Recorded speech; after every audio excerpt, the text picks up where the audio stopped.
By 1944, the war for Japan had taken a turn for the worse. The great victory of Pearl Harbor was but a distant memory. The war now cost Japan $4 million a day. She was short of fuel, ships, and arms. The country was ruled by a military junta, which sought to maintain the flagging morale of the population by the vision that Japan was fulfilling its manifest destiny, and that victory, banzai, was inevitable.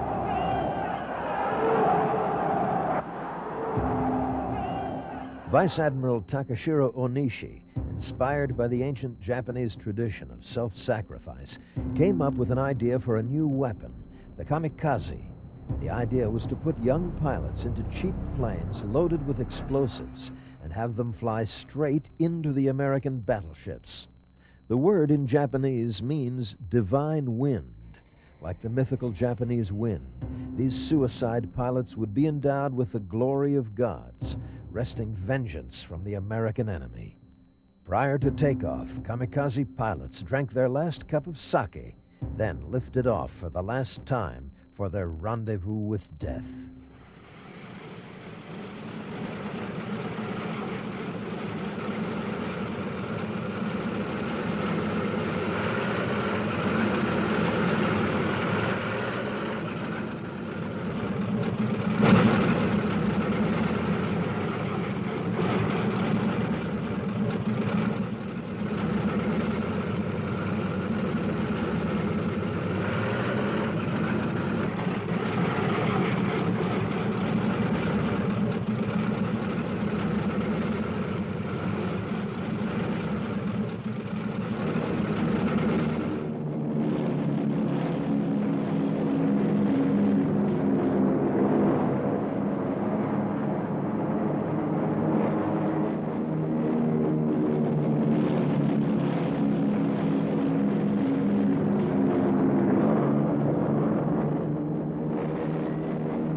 The first kamikazes appeared over the skies of the Philippines during the Battle of the Leyte Gulf.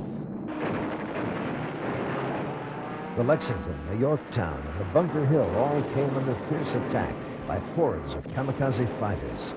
Loaded with explosives, the kamikaze could unleash a destructive power resembling that of a tactical nuclear weapon.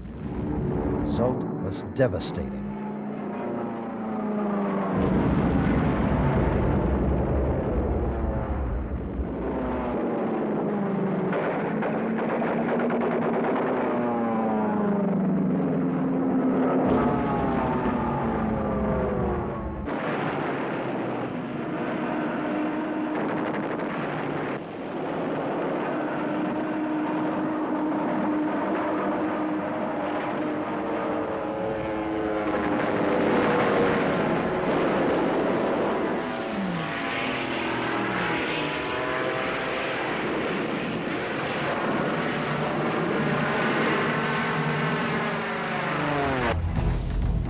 Over the next few months, the kamikaze were responsible for the destruction of 32 ships and the deaths of over 10,000 soldiers and sailors, just when victory was within the grasp of the American forces.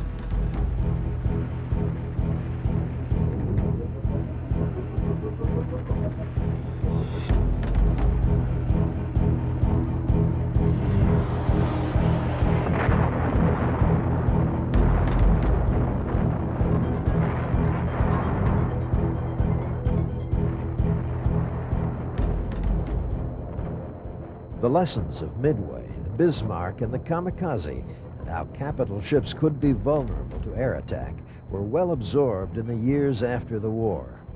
In response, the U.S. Navy developed two new weapons: cruisers equipped with radar-guided missiles and cannons to defend against an air attack.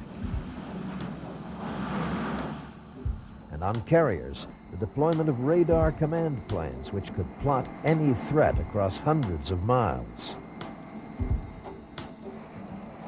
Both weapons were key in the naval engagements of Vietnam and in the deployment during the Gulf War, when over 500,000 troops were dispatched to the Middle East.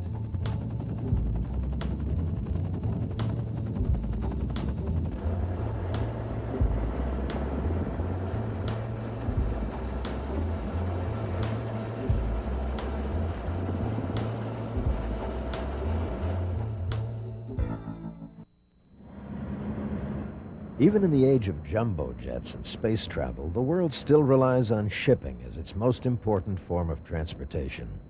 Each year, some $50 billion worth of goods flow across the oceans. On one hand, the era of the fabled transatlantic liners may be gone, long made obsolete by the coming of jet aircraft. These once proud vessels have either been sold for scrap or now lie moored forever to serve as tourist attractions like the Queen Mary in Long Beach, California. But on the other hand, ships are more important than ever, supporting the lifeline of import and export around the world, while Navy ships maintain the peace in critical areas like the Persian Gulf, the Pacific, and the South China Seas. Indeed, so pervasive is our reliance on modern ships that we take them and their safety for granted. But then, a major disaster like the Herald of Free Enterprise brings us back to reality.